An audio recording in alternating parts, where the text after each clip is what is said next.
The question is, has the well sort of run dry? I think everybody in entertainment is dealing with this right now. I think some of it may have to do with the economy. And I think those that don't want to accept that there's a content problem will always blame something else. So they will say that, well, recession or something of that nature. Everybody has layoffs, all that type of stuff. But when you couple that with the bad content, the lack of enthusiasm that there is for certain forms of entertainment that people were once stoked for, I think it creates this sort of perfect storm of, okay, we were able to do this for a long period of time, relatively. Now we can't. And I think we saw that with the Marvel Cinematic Universe. So with the Marvel Cinematic Universe, meteoric rise, it was talk of the town. Everybody was into it, including me. And, you know, you had all the content creatives that were sort of in on this and helping kind of spread this through reviews and all of that good stuff. Everybody was happy. And then whether you think it was after Infinity War, Endgame, you saw kind of a decline of the enthusiasm because the content wasn't really anything that people could, let's say, get behind. They did lay some duds with some of their movies. Some of them were mundane. Some of them, they flat out lost money, such as Eternals. Okay. And now you can get away with that, right? They use the Disney Plus thing, which if you go and watch my old videos, when that thing first got launched, I said that could be a cool little vehicle for Marvel in particular, because now they can take their time with some of the storytelling.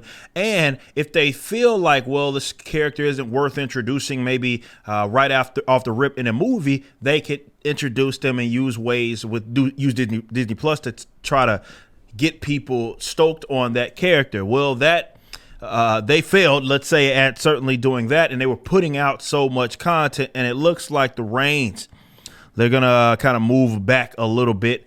This comes, of course, on the heels of the whole Bob Iger. We know the situation with Chapek. He's been out of town. Bob Iger, he had already come out and he had said, look, man, we got to look at the spending. Right? We're spending all this money. They ain't making a lot of money. We know streaming services, for example, with Disney Plus, in general, they had been losing like $1.5 billion over in the last quarter. Like, so they're not making money; it's bleeding money. They're making and recouping fees in other aspects. Now, as it says right here, is reported by the Hollywood Reporter.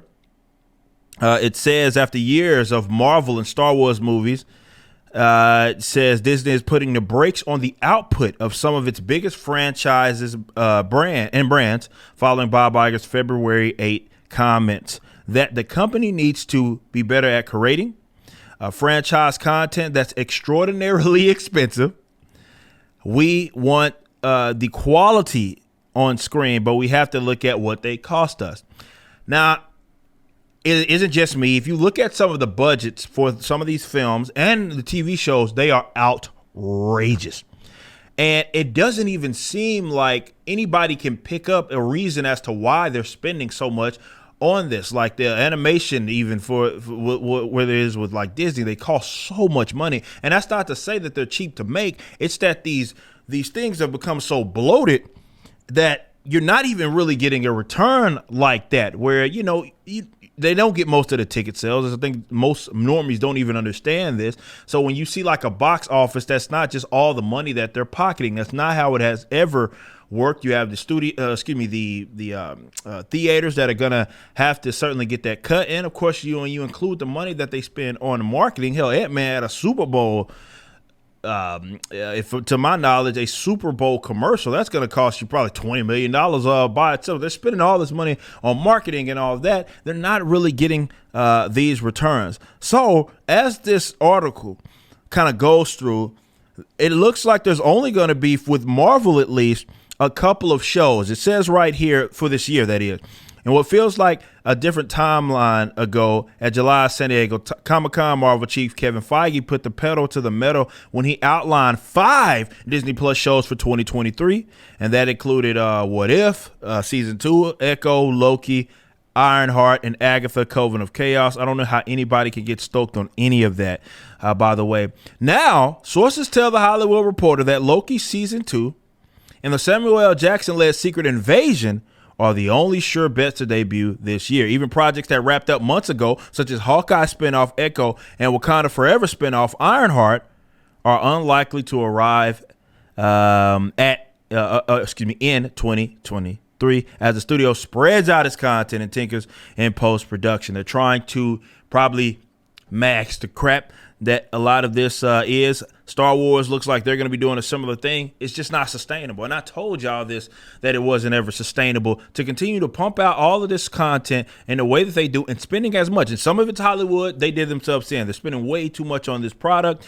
They're, whether it be red tape, whether it be hiring people that, don't really do much, and actors having their demands and all that. That probably has a lot to do with why these movies are costing so much. But it never was sustainable, especially when you're not getting that return. So it's going to be interesting to see where this company is economically, and I don't have any inside information on this at all, if we are going to see at some point, not just with Disney, Warner maybe as well, start to sell off and license some of these assets when they realize that, well, it's just not worth the risk. We'll see what happens.